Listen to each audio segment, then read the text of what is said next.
नमस्कार साथियों, आज के इस पार्ट में हम बात करने वाले हैं सामाजिक विज्ञान कक्षा 6 से कक्षा 12 के अंतर्गत महत्वपूर्ण प्रश्न जो वन लाइनर होने वाले हैं और आगामी प्रतियोगी परीक्षाओं में बहुत ही इंपॉर्टेंट होने वाले हैं। तो शुरू करते हैं। भूगोल का जो हमने बात की थी, सबसे पहले भाग ए हमने कंप्लीट कर लिया था। भाग दूसरा चल रहा था हमारे सामाजिक और राजनीतिक जीवन के अंतर्गत। हमने बात की थी 12 और 13वें पॉइंट के बारे में बात कर ली थी। आज हम बात करेंगे स्थानीय स्वशासन, ग्रामीण और शहरी, जिला प्रशासन और न्याय व्यवस्था। ठीक है, इसके बारे में हम आज बात करने वाले हैं। सबसे पहले हम बात करते हैं जिला प्रशासन व न्याय व्यवस्था के बारे में। ठीक है, तो प्रश्न आता है पहला, राजस्थान में कितने संभाग है? तो देखिए संभाग अब बदल चुके हैं। ठीक है, तो आपको 7 याद नहीं रखना है। इसका जो नया डेटा है वो आपको मेरा जिला दर्शन जो अभी पढ़ाने वाला हूँ, नया सेशन चालू करने वाला हूँ, उसमें आपको कवर कराऊंगा। ठीक है, तो संभाग छोड़ दीजिए, जिले छोड़ दिए। फिर नेक्स्ट तीसरा प्रश्न आता है कि जिला प्रशासन अपने जिले के लोगों के लिए क्या क्या कार्य करता है। ठीक है, जो जिला प्रशासन है वो अपने ज़िले के लिए क्या क्या कार्य करता है लोगों के लिए, ठीक है, जनता के लिए। तो पहला आता है शांति एवं कानून व्यवस्थाएं बनाए रखना। दूसरा है भू अभिलेख संधारित करना तथा राजस्व प्राप्त करना। रसद एवं अन्य सामग्री संबंधित व्यवस्थाएं कराना। शिक्षा, चिकित्सा, स्वास्थ्य, पेयजल, बिजली एवं यातायात संबंधित व्यवस्थाएं करवाना। रसद एवं अन्य सामग्री संबंधित व्यवस्था करना। जिले के विकास के लिए विभिन्न योजनाएं बनाना व उन्हें लागू करना। ठीक है, ये जो पॉइंट है ना दोस्तों, ये पॉइंट एज इट इज ऐसे क्वेश्चन आपके वन लाइनर क्वेश्चन बनते हैं, जो इन्हीं वन लाइनर क्वेश्चन से आपके ऑब्जेक्टिव प्रश्न बनते हैं। ठीक है, और RS मेंस में अगर इन बारे में पूछा जाता है तो एज इट इज क्वेश्चन आता है कि जिला प्रशासन अपने जिलों के लोगों के लिए क्या क्या कार्य करता है, तो एज इट इज लाइनें आपको वहाँ पर लिखनी होती है, जिसके आपको पूरे पॉइंट मिलते हैं, पूरे के पूरे में से नंबर मिलते हैं। ठीक है, तो ये जो पढ़ा रहा हूँ ये बहुत ही इंपॉर्टेंट है, ये आपकी नींव है, इसलिए इन्हें आप कंठस्थ याद रखिएगा।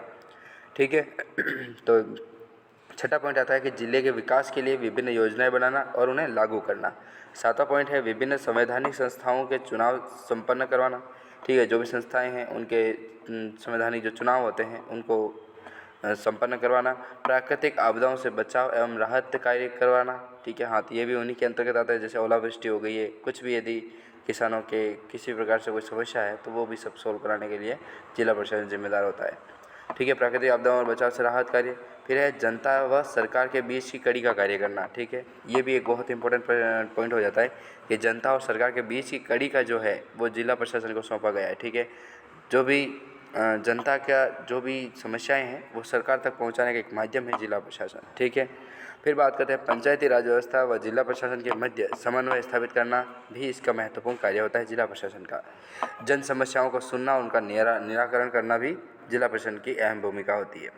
ठीक है, तो तीसरा प्रश्न बहुत इंपॉर्टेंट था।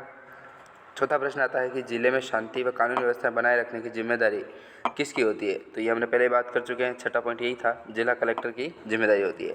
जिले में पुलिस विभाग किसके निर्देशन में कार्य करता है? तो वो करता है पुलिस अधीक्षक, जो SP होते हैं उसके अंडर में कार्य करता है। ठीक है, पूरे जिले का जो है वो SP होता है और बाकी जिले का जिला कलेक्टर होता है। जिला मजिस्ट्रेट कलेक्टर के अधीन उपखंड स्तर पर कौन कार्य करता है?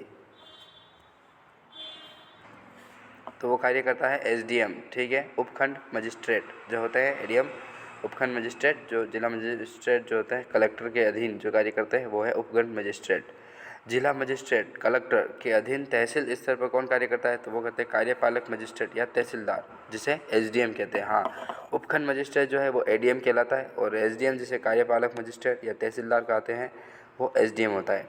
संपत्ति की बात करें, जमीन जायदाद, खरीदारी, विवाह, किराया और संविदा संबंधित विवाद किस श्रेणी में आते हैं? तो वो आते हैं दीवानी विवाद में।